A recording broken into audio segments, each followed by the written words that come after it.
उसने कहा ब्रदर मैंने ये बात की और मुझे पता क्या जवाब मिला। कहता ठोकर एक को लगेगी ना, लगने दो, पर उस प्रोफेसी को देख के 100 लोग चर्च में जो आएंगे, हमें वो चाहिए, हमें ठोकर से कोई मतलब नहीं। लोगों ने बिजनेस बना रखे हैं। परमेश्वर क्या कहता है, ऐसे लोग उन लोगों के समान होंगे जो दूसरों के अंडों को सेकते हैं और एक दिन आधी आयु में मैं उन्हें उठा लूंगा। और क्या हुआ, एक समय आया, एक दुर्घटना हुई उस फेक प्रॉफिट के लाइफ में और सारी मिनिस्ट्री तबाह हो गई और किसी और ने वो मिनिस्ट्री ओवरटेक कर ली। और अभी भी वो जिंदा है, वो अभी भी जिंदा है और उसके परिवार में मुसीबतें आई, उसके बच्चे मर गए और बहुत से दुख उसकी लाइफ में आए। अब आपको 2 तरीके अपनाने होंगे।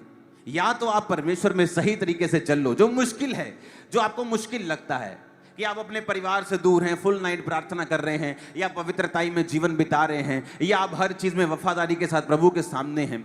लेकिन वचन कहता है ऐसा करने वाले लोग परमानेंट होंगे, उनकी आशीष परमानेंट होगी, उन्हें कोई दुनिया की ताकत रिमूव नहीं कर पाएगी, कोई दुश्मन उनका कोई बिगाड़ नहीं पाएगा, टच भी नहीं कर पाएगा। वेरी अब आप 2 तरीके से, ऐसे चल लो या वैसे चल लो। मैं हैरान था कि उनको कोई मतलब नहीं, लोगों को ठोकर लगती है, फेक मिरेकल्स, लोगों को वैसे व्हील चेयर में बिठा देना, हर गलत काम करना, लेकिन उनको ठोकर लगती, कोई बात नहीं। वो उसको देखकर जो 100 लोग एंटर कर रहे हैं वो उन लोगों की ओर देख रहे हैं। और हम वो लोग हैं जो अपनी वाइफ के सामने भी गलत नहीं होना चाहते, झूठ बोलकर या छोटा सा गुनाह करके भी, कि एक भी जन ऐसा ना हो इस दुनिया में जो हमें गलत समझे। इस तरह का चैलेंजिंग लाइफ आपको बितानी होती है परमेश्वर में। हालेलुया। और आपको मालूम होता है कि यह मुश्किल है लेकिन असंभव नहीं है। और इसीलिए आप देखते हैं अफ्रीका में बहुत सारी मिनिस्ट्रीज हैं जो पवित्रताई में जीती हैं, जिन्होंने वायदा किया प्रभु के साथ, प्रभु हम ये गलत काम, ये फेक मिरेकल्स, ये फेक प्रोफेसी, ये गंदमंद हम अपनी चर्च में घुसने नहीं देंगे। आज उनके वंश के वंशों के वंशज, हजारों पास्टर्स उनकी चर्च से निकले, उनकी लाखों लाखों में चर्चेस हैं और प्रभु ने उन्हें कितना बढ़ाया है। क्या ये हमारे लिए एग्जाम्पल्स नहीं हैं? हैं। लेकिन आज आदमी शॉर्टकट चाहता है, मन को फॉलो करता है, हार्ट को फॉलो करता है। Hallelujah, hallelujah. लेकिन मन तो सब वस्तुओं से अधिक धोखा देने वाला, इसको असाध्य रोग लगा। It is desperately wicked. इसका भेद कौन समझ सकता है? हम बुलाए गए हैं रिजल्ट लाने के लिए सिर्फ नहीं, बल्कि एक धर्मी जीवन जीने के लिए भी। उसने कहा मन फिराव के योग्य फल लाओ, मन फिराव के योग्य फल लाओ, कि तुम्हारा मन फिराव अगर हो चुका है उसके अनुसार वो फल भी तुम्हारी जिंदगी में होने चाहिए। वो पवित्रताई, वो प्रार्थना, वो धर्मी जीवन, वो बोने का जीवन, प्रार्थना का, उपवास का, अपने पास्टर्स के लिए प्रार्थना का, चर्च के साथ वफादारी का, हर एक धर्मी फल तुम्हारी जिंदगी में होना चाहिए अगर तुमने मन फिरा लिया है तो। पर कहता अगर तुमने मन फिरा के भी अपने पुराने काम नहीं छोड़े हैं, अगर वो धरती जो पानी पीकर भी कांटे, ऊंट कटारे उगाती है, निकम्मी है, श्रापित होने पर है। Hallelujah, hallelujah. जब मैं बिजनेस करता था टाइल्स का, तो आज भी कुछ लोगों से मैंने लाखों रुपए लेना है बिजनेस का, अपने टाइल्स के, अपनी सैनिटरी के बिजनेस का। और जितनी मेरी पहुंच है मैं एक डंडा देके अभी मिनट में पैसे निकलवा सकता हूं, लेकिन नहीं, क्योंकि एक जिम्मेवारी होती है आपके ऊपर प्रभु की महिमा दिखाने की। आप अपने करैक्टर में लूज नहीं हो सकते। यही तो आपकी पूंजी है और यही तो आपका गहना है। अगर ये खत्म हो गया तो लिखा तो फिर सूअर के समान है, जिसके सोने की नथ तो है लेकिन है वो सूअर। कितने मेरी बात को समझ रहे हैं? लेकिन आज लोगों को कोई परवाह नहीं है। एक जगह से दूसरी जगह, हर जगह वो गंद डालते रहते हैं, डालते ही रहते हैं, क्योंकि उनको कोई परवाह नहीं परमेश्वर के नाम को ठोकर लग रही है या लोग क्या सोचेंगे। उन्हें सिर्फ अपना पेट भरना है। लेकिन परमेश्वर ने क्या कहा, वो जो अन्याय से धन बिटोरता है वो तीतर के समान है, जो दूसरी चिड़िया के दिए हुए अंडों को सेता है और आधी आयु में धन को छोड़ जाता है और अंत में मूर्ख ही ठहरता है।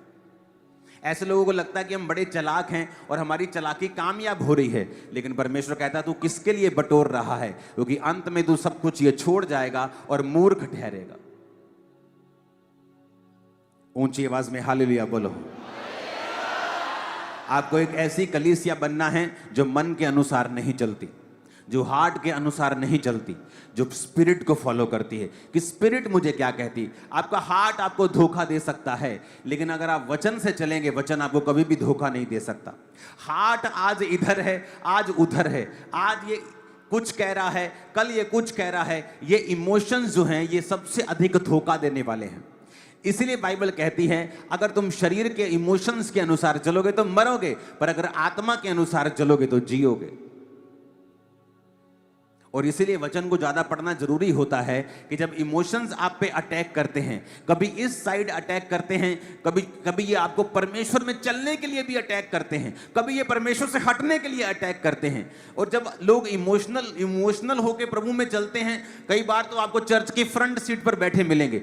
उसी इमोशन के साथ जब दोबारा अटैक होता है, वो आपको चर्च में मिलेंगे ही नहीं, क्योंकि वो हार्ट के चलाए चल रहे हैं। चर्च भी आ रहे हैं तो दिल कर रहा है, लेकिन आप चर्च इसलिए नहीं आ रहे कि दिल कर रहा है। हो सकता है किसी दिन दिल ना करे, मेरा भी दिल करता है कई बार मैं सारी रात क्यों प्रार्थना करूं, मैं भी जाऊं नीचे टीवी देखूं, लेकिन दिल आज कर रहा है और कल नहीं करेगा। इसलिए दिल के अनुसार चलोगे तो लिखा मरोगे, पर अगर तुम आत्मा के अनुसार, वचन के अनुसार चलोगे, तुम्हारा दिल कर रहा हो या ना कर रहा हो, तुम हमेशा राइट चीजें करोगे। और जब तुम्हें आत्मिक रीति के साथ डिसिप्लिन रहने की आदत बन जाती है, मैं आपको कह रहा हूं, आप रिकॉर्ड तोड़ोगे अपने परिवार में, पहले होंगे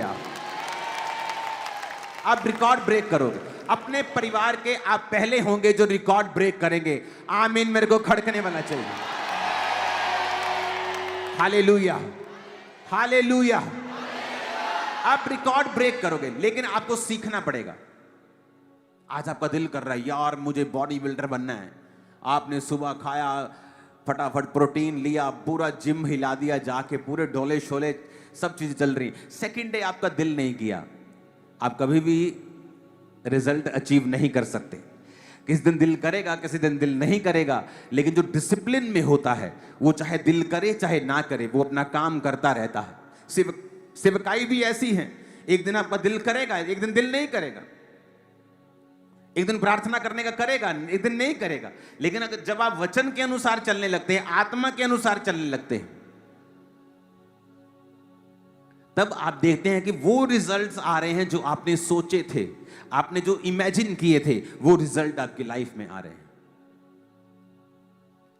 लिखा हार्ट, फिर से पढ़ेंगे, the heart is deceitful above all things. अगर मैं कहता हूं कि अगर आप ये वचन अपने घर पे लगा लेना, घर के किसी एक जगह पे लगा लें ये वाला वचन, आप सदा सुखी रहेंगे। मैं आपको बता रहा हूं, अगर आप एक जगह टांग लेना इस वचन को कि मन तो सब वस्तुओं से अधिक धोखा देने वाला। सब वस्तुएं लिखा, फेक चैनल्स, फेक न्यूज, शैतान, तुम्हारे दुश्मन, तुम्हारे भला ना चाहने वाले लोग, कहता सबको छोड़ दो, पीछे रह गए, कौन आगे चला गया। The heart is deceitful above all things and desperately wicked. The heart is deceitful above all things, कहता सब वस्तुओं से अधिक धोखा देने वाला तुम्हारा मन है। आज तुम्हारा मन कर रहा है मैं बहू को बहुत प्यार करूं, कल तुम्हारा मन करेगा बहू को 2 थप्पड़ लगाऊं। क्यों? क्योंकि तुम अपने मन के अनुसार चले। इसलिए एक दिन तो तुम्हारे घर में प्रेम रहा और दूसरे दिन तुम्हारे घर में कलेश रहा। लेकिन जब तुम वचन के अनुसार चलोगे और अपनी बहू को बहू नहीं बेटी समझोगी, और जो बहू है वो अपनी सास को सास नहीं मां समझेगी, क्योंकि वचन कहता है, दिल क्या कहता है वो नहीं, वचन जो कहता है वो, तो हर दिन घर में आनंद रहेगा। क्योंकि वचन कहता है द हार्ट इज डिसाइडफुल, मन तो सब वस्तुओं से अधिक धोखा देने वाला है। मन तो आज कुछ कहेगा, कल कुछ कहेगा। किसी ने आपको कोई न्यूज सुना दी, कोई चुगली कर दी, आपका मन करेगा मैं इसका मुंह तोड़ दूं। लेकिन अगर आप वचन के अनुसार, आत्मा के अनुसार चलेंगे, फिर आपका मुंह तोड़ने का दिल तो करेगा, लेकिन आप तोड़ेंगे नहीं, आप माफ करेंगे। और जब आप वचन के अनुसार डिसिप्लिन लाइफ जीना स्टार्ट कर देंगे, सडनली एक ऐसा शिफ्ट आएगा आपके घराने फिजिकल होगा, शरीर में होगा, बच्चों में होगा, वाइफ में होगा, हस्बैंड में होगा। एक ऐसा ब्लेसिंग का फुवारा आएगा आपकी लाइफ में, आप हैरान हो जाए कि ये क्या हो रहा है। तब आपको मालूम होगा कि मैंने दिल के अनुसार चलना छोड़ दिया था, मैंने आत्मा को फॉलो किया। अगर आपको मालूम नहीं है मैं आत्मा को कैसे फॉलो करूं, फॉलो द वर्ड।